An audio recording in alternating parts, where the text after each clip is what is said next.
Hey, welcome back. It's day 2 of the 1 year anniversary of March to Midnight, and we're talking about I Feel Bad for You, the song I Feel Bad for You, track 2 off of the March to Midnight EP, which came out a year ago yesterday. What does it mean? Where did it come from? I'm going to tell you all of those things. So it started out, I was working in a factory. I think I mentioned this before, but I was at a machine where stuff just kind of comes out, and then after a batch of like 25, you grab them and then you put them in a box. And you just do that over and over for 8 hours, and that was my job. So it was very boring, and the machine could only run so fast. So I'd have a lot of free time to just stand there and then wait for the next product to come out. So I would do things to keep my mind busy, like sing songs. And I get really into songs when, if you've ever seen me feeling the music, I start air drumming, I start air guitaring, I'll sing aloud, and people kind of look at you with this like, idiot. You know, they look down on you because you're, I don't know, maybe they think that I wasn't focused or that I was just screwing off or something, but really I'm just feeling the music. I can feel it flowing through my veins. So I was really getting into it. And I looked over and I saw somebody at another machine give me that look. And it just went into my head, you think you're looking down on me, but I feel bad for you. Because here I am, a man with ambition and passion and dedication to the arts that hopefully one day will inspire someone. And this person over here works in a factory, and if they lose their job, they have to work in another factory doing the same thing. This person, nothing against them, a great person, but they believe that they are finished. They're done learning. And I feel like that's wrong. I feel like the moment you tell yourself, I don't need to learn any more things, that is the moment that you just stopped living. You know, you're not part of this world anymore. You have to continuously learn and grow and adapt to your surroundings, or else you're just a robot, a lemming, if you will. So I looked over and I'm like, I feel bad for you, mocking the man with ambition.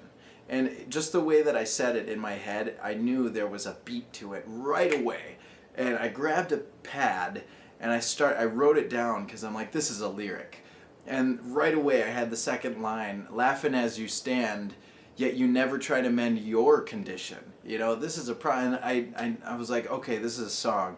I'm feeling sort of a doodle-doo, and then like a kick drum beat during the verses. And I sat here and in between grabbing things and putting them in boxes, I would write a lyric and then I'd think of something in my head, and I had the whole song planned out, beginning to end, almost exactly as it is now, at work, before ever even touching an instrument, right? I had the whole first verse written, I had the chorus written as for lyrics. I didn't have a second verse, but that's usual for me. I usually come back for that.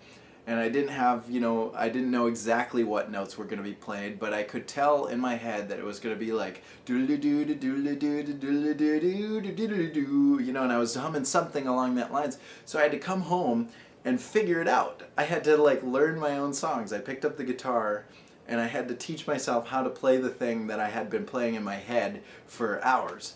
And I did. I learned it right away. I figured out the riff. I turned on Pro Tools, I recorded it. I mean, hours went by and I had almost a completely finished song minus the second verse and the solo. And even up until there's a point in the song, a little breakdown, it kind of builds up. And then this thing I wrote.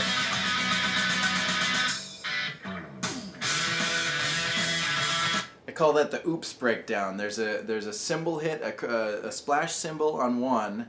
There's a on the guitar on 2. There's a slide down on the bass on 3, and then the drums hit on 4 with my voice going ooh into the solo. I wrote that before ever touching an instrument. I was, okay, there's going to be a build up here, and then there's going to be, every instrument is going to have an oops moment, and then it's going to go into a solo. I had all that done. Came home, recorded it, and it just came out of nowhere.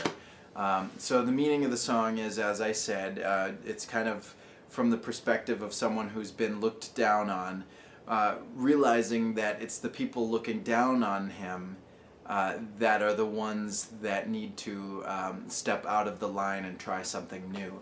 It's all about the lemming life and the walk in the line. Those who just follow and never try anything new. I think that's really what the song is trying to say. As for the music, it's very, what would you call it? I think it's Wolfmother in there. Woman, you got me, woman. And also Sabracadabra by Black Sabbath. There's a little bit of that in there. And I know that because I am a Metallica fan, and Metallica covered it on their Garage Inc. CD, so I know that version of it. But there's a little of that in this song.